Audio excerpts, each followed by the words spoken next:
দাগিদের তালিকা প্রকাশের নির্দেশ হাইকোর্টের। গ্রুপ সি এবং ডির ৭,২৯৩ জন দাগির তালিকার প্রতি দাগির বিস্তারিত থাকতে হবে, রোল, প্রাপ্ত নম্বর, বাবার নাম, ঠিকানা থাকতে হবে। ৩,৫১২ জন দাগিদের তালিকা ইতিমধ্যে প্রকাশ করা হয়েছে। অভিরূপা হাজরা রয়েছেন টেলিফোন দানের সবিস্তারে জানাবেন। অভিরূপা,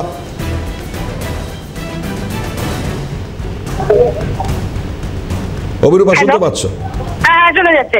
দেখো, গ্রুপ সি গ্রুপ ডি ৭,২৯৩ জন দাগিদের তালিকা প্রকাশের নির্দেশ। ওই তালিকা প্রতি দাগিদের বিস্তারিত থাকতে হবে এবং রোল নাম্বার, বাড়ির নাম, ঠিকানা, বাবার নাম সমস্ত কিছু উল্লেখ থাকতে হবে। ৩,৫১২ জন দাগিদের তালিকা ইতিমধ্যেই প্রকাশ করেছে এসএসসি। আদালত কমিশনের কাছে পূর্ণাঙ্গ তালিকাটা এবং ওয়েমারশিপ ম্যাচ করলে বা র্যাম্প আউট অফ প্যানেলে সহ বিভিন্ন দাগিদের তালিকা প্রকাশ করতে হবে। মামলার নিষ্পত্তির উপরে নির্ভর করবে গ্রুপ সি নিয়োগ প্রক্রিয়া, একথা বলাই বাহুল্য, এবং সেই পুরো তালিকা প্রকাশ করার নির্দেশ দিয়েছেন বিচারপতি অমৃতা সিনহা।